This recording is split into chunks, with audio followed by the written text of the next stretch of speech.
For am wearing those that I'm who going to are just offer a watching comment. on the YouTube live stream, I am wearing my Derby hat because the Kentucky Derby is this weekend. And so, as some have correctly identified in the YouTube chat, it is a fascinator, not a typical hat, and it is large. It is very large. My favorite part of this, though, is that it goes with the headphones. The headphones fit, and now that we had this whole conversation yesterday about you wearing a fascinator or a hat, and clearly you had to wear the fascinator because how else were you going to wear the headphones if you had a hat on? So I would have found a excellent way. practicality there. Excellent, yeah, you would have. Excellent practicality there. There you go. All right, I wanna Good. see what So everybody else is drinking. yes, Nicholas let's do Zahn that. has a Myers rum and diet something. Jen Flippin, a fizzy Paloma, and my sister is apparently borrowing my fascinator. Good to know. Let's see. Kevin Oh Flanagan's got a gosh. Firestone beer as well, Cinnamon Dolce, which is a nitro stout. Good for him. Good, good. Sake and Awesome. Williams. I love a good sake. So, Yeah. lots of wonderful drinks, although I'm sad not to see more mint juleps, it's Lots, gotta be in the lots of love for the Fascinator, though. Wait, so here you go. Hold on a second. Annie Rigg says good wingspan on the Fascinator, and Jen Flippin says it still fits in the frame. Well done, well done. Sorry, I gotta let Willow in. Come on, pup. Come on. Oh, good. Go ahead. Maybe we can have Come a on. Willow sighting There since we there's go. no Jasper We got today. Willie. Willie weighs 75 pounds. I'm not picking her up. You're strong. Uh, yeah, I don't care. Also, she's gone already. She's got her little moose thing in her mouth or whatever, and she's out to explore. Anyway, so that's what everybody's drinking. That's what Kimberly and I are drinking. Here is the Sprizo of the day, beside Kimberly's hat. The new swag for fundraising, which Gotta we're hold it up about to higher. regale you with. Hang on. I'm on a little bit of a delay here on the YouTube. There it goes. Yes. All right. Good. So the new Kai PA glass. It's a new design. It's a new logo. It says "Drink Good Beer," which you can't see because it's right at the foam line. But anyway, thank you gifts are what this is all about. You can get one of each, and I'm about to explain the each here in a minute. Kimberly will explain the other part of it for a gift of $17 a month. It's marketplace.org/givesmart. And Kimberly, you don't have anything to show and tell, but you can tell a little bit, Not I yet. suppose. Not yet. The other gift that you can either get on its own or in partnership with the Kai PA glass is the Yes. Jasper themed wine tumbler. It's super cute. It's like navy blue and it says "Make me smile" on it. And then it has a little picture of Jasper and it looks Yep. astonishingly like him considering it's a graphic representation. He's like making his little pleading face, like, "Please give me treats," or "Please give me donations to Marketplace so that we can keep doing Make Me Smart and I can keep making cameos on the bed in the background when Kimberly's not in the office." Anywho, we have Yes. already raised $24,383 of the $60,000 match that we have from Tim Ranzetta and Next Gen Personal Finance. This goes towards all our financial literacy programs like Million Bazillion, which is so much fun. And if you can help us reach that match, if you give us, sorry, you can help us reach that match if you give through Yes. the weekend. So please and thank you. We'd be very grateful. And you can get the good swag. Which is what it's all about. Marketplace.org/givesmart. And we appreciate anything you can do. All right. News. Yes, news. News. Yes, Okay. news. So I'm going to go first. And I believe I have recounted before on this particular podcast my distress about journalists who, in the course of reporting for books that they are writing, withhold critical information to the citizenry, from the citizenry, so that they can let it out when the book comes. And the most recent example are the two reporters from the New York Times who have written a new book called This Shall Not Pass, right? Anyway, about the events of January the 6th. And all kinds of stuff has come out in the lead up to the release of that book, which it would have been really nice to know at the moment. So there's a new book out from the former Secretary of Defense, right? His name is Mark Esper. The book is out, I believe, today. Maggie Haberman from the New York Times got a copy of it yesterday or a couple of days ago and has written an article about what is contained in the book, including I can't even believe this, including a revelation that Trump once discussed with the Secretary of Defense launching missiles into Mexico to destroy drug labs there. Now, Nothing that the former president proposed surprises me anymore. It truly doesn't, which is a commentary and probably a podcast all of its own. But here's the thing. Mark Esper, he's not some journalist who operates on an independent and unwritten but very clear code of ethics, right? Mark Mhm. Esper swore an oath to the Constitution of the United States. Preserve, protect, and defend the Constitution of the United States from all enemies, foreign and domestic, right? It's the same oath, in point of fact, that commissioned officers swear when they take their commission as a member That of the you armed swore. forces. And that I swore. I don't understand how Esper can, in good conscience, keep that information from the public at the time and instead hold it for a book. I literally don't understand. I mean, yes, I understand the profit motive, but it's dishonorable. And that just dismays me. I can't even tell you. I can't even tell you. That's it. I I really people like to talk about DC being so swampy and everybody, Yeah. sort of knowing each other, wink, wink, nod, nod, and, journalists hanging out with government officials and access journalism and stuff. And look, I definitely Yeah. know some people who work in government. A lot of our former sources Sure. on Marketplace Yeah. now work in government. And so you definitely do, have relationships with the people um, in these positions of power. But I I kind of wonder what happens to you that you get to a place where all of these things just go out the window and somehow you make it Right. okay in your head that Right. it's it's worth it's worth anything to withhold such pivotal information in order to make a personal profit. Um Right. it goes against certainly everything I thought journalism was about, and I'm pretty sure everything you thought service was about, and Yeah. it's really disheartening, and, maybe we'll find out that Esper was also working behind the scenes and shut it down and was doing all kinds of things, but still, Yeah. Yeah. Anyway, so that's my it's news it's a of the day. downer, It's really bugging me. It's really bugging me. as it should, Yeah. and All right. I'll be interesting to see how these books sell, Mm-hmm. um, Mm-hmm. Yep. like oh, Sandy in the chat brought up, the Overton window, which is so key. People talk about Right. the Overton window moving. There ain't no window anymore. It's just a big, wide open view onto everything. So the Overton window is this concept in political science that there is this range of acceptable behavior and views, and what is Right. considered the norm fits in this window, and that window can shift and expand and contract depending on what's going on in politics, in media, and in the social life. And so when people talk about that Overton window moving, you know, I struggle to believe that the Overton window within journalism would have permitted this. I don't know when, at some point. Um, but the other thing that's Yeah. worth noting is that not everybody can do this. Not everybody can do this. If certain people in journalism put out these books, they would not have jobs anymore for withholding Yeah. Yeah. information like that from the people paying them to report the news.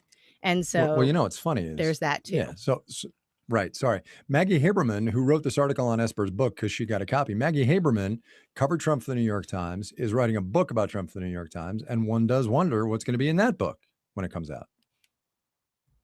You know? Okay.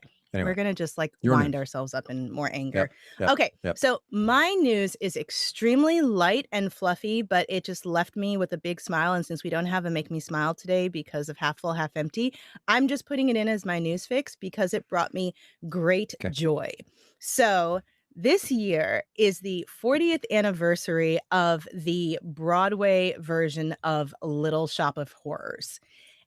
Little You shop, are familiar with little this. shop of Yes, thank God. horrors, God little bless. shop, Thank you. little shop of horrors. Come on. Mhm, There you go. Yes, Okay. that's me singing on the pod. So NPR did one of their Tiny Desk at Home concerts with the Oh yeah. cast of the off-Broadway Yep. revival of Little Shop of Horrors, and it is a joy to Yeah. watch. It's so much fun.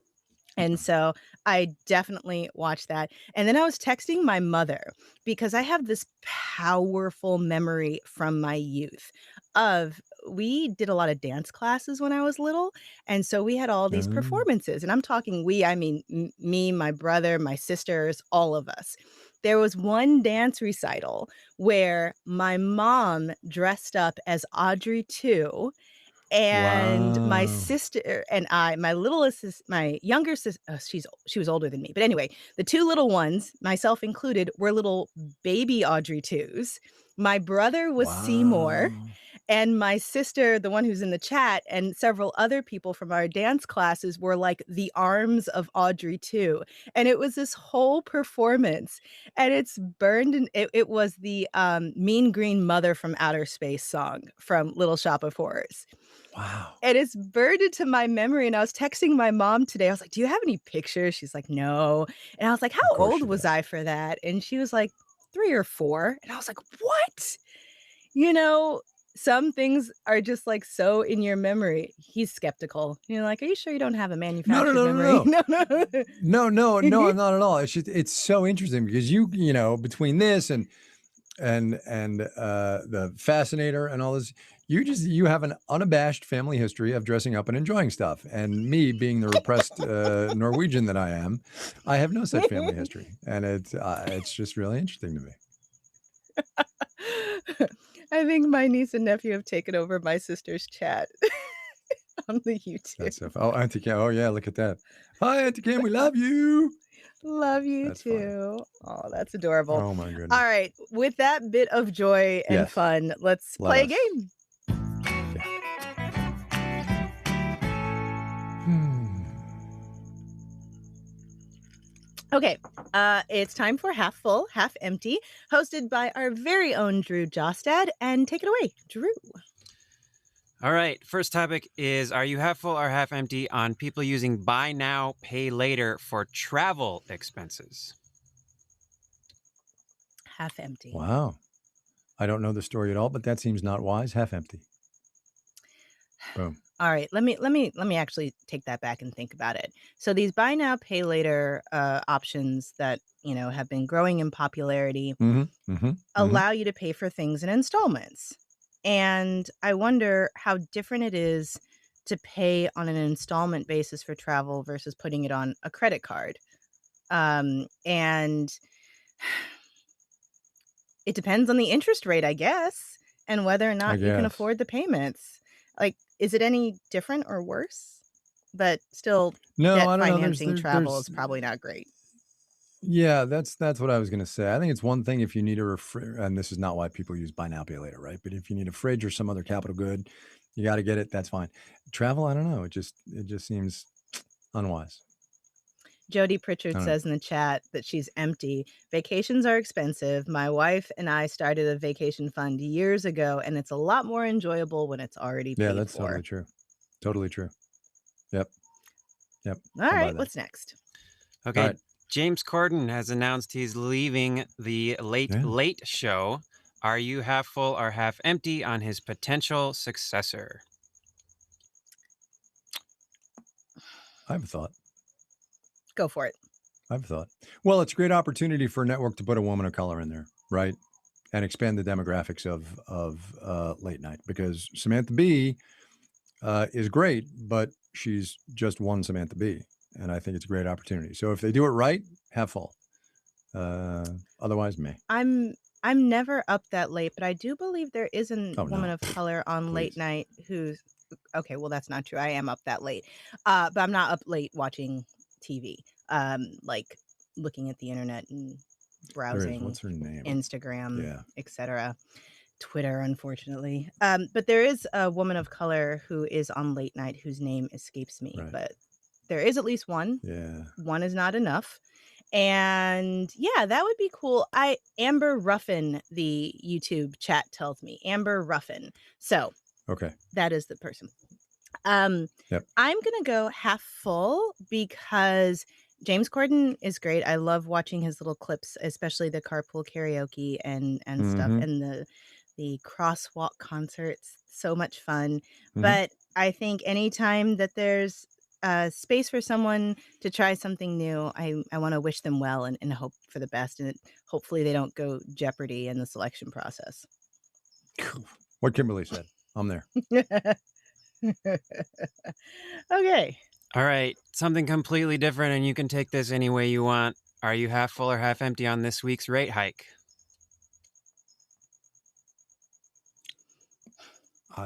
I guess I'm. Well, no. Look, wait, hang on. I'm actually all the way full because inflation is a plague on this country right now at 6.6% for the headline PCE. So yeah, I'm absolutely half full. Holy cow! I wonder why I had to think that through.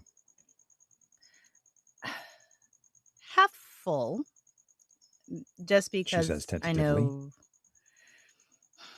Just because of all the things that we've talked about, we know that the economic expansion still has not reached everyone. Black Mm-hmm. unemployment, as we just discussed on Tuesday, is still Mm-hmm. double the white unemployment rate. And we know that raising interest rates is probably going to put a pause or slow down economic growth. And I wonder how that's going to affect the most vulnerable who still haven't benefited from this recovery. So, but at the same time, I know people are really struggling with food and energy prices and housing prices and rent and everything. So half empty on that still. All right, fair. And just to go back to the last one with James Corden, a lot of people in the chat are also bringing up Lily Singh as another late night host. Okay. Okay, it looks like there's a spike in coin collecting recently. Are you half full or half empty on a comeback for numismatics? Sure, coins are cool. Full. I'm half full. Sure. Half full. I think it's Yeah. a fun thing. And, of the hobbies one can have, it's harmless. Let's do it. There you go. I'm with that. I'm down with that. Last topic. Are you half full or half empty on take your daughters and sons to work day? As long as I don't push buttons. Sorry, just thinking this through. Wasn't there like some NPR dead air about like 6 or 8 years ago where somebody was take your daughter or son to work today and somebody pushed a button in control room and it like turned everything off for 30 seconds or whatever? Am I misremembering that? No, that really happened. But I'm half full on take your child to work day, shall we say? Yeah. I think that's good. I think it's a good thing. Let's make it a little more inclusive. It ain't all childs. There we go. Good. Boom. On a Friday. Are those crickets in the background or is it? It's really funny. They're actually inside the shed, so I could close the door, but it wouldn't make a difference. Yes, they are crickets. Yes. Sorry. I have to wait until you say something that you want to be funny and then just sit silently so that you actually just hear and let the crickets go. Thank you very much. Yes, that would be great. That would be great. Okay. That is it for us for today. We will be back next week. Our Tuesday deep dive is going to be about something we've mentioned kind of in passing on this podcast a couple of times now, but I think I could certainly benefit being smarter about it, and hopefully you all will too.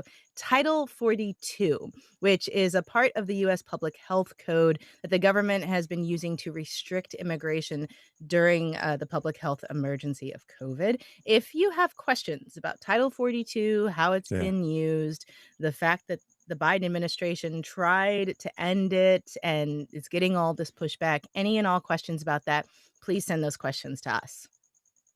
Yeah. And you can do it with a voice memo or an email to makemesmart@marketplace.org or leave us a voice message, 508-827-6278. That is 508-UB-SMART.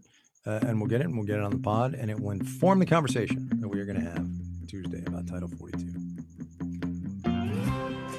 Make Me Smart is produced by Marissa Cabrera, who, for the record, likes my hat. Our intern is Tiffany Bowie. Today's episode was engineered by Drew Jostad. Our senior producer is Bridget Bodner. You wear a hat well, honestly. You really do. I do not actually think that I wear a hat well. I would love to be able to wear a hat well, but I don't. You should The team behind our Friday try. game is Stephen Bion. Yeah, I should, but have I mentioned I'm a repressed Norwegian? Stephen Bion, Mel Rosenberg, and Emily McCune do our Friday games. Theme music was written by Drew Jostad, the director of On Demand, who's probably saying right now, Kai, shut up. He's Donna Tan. Shut up, Kai, shut up.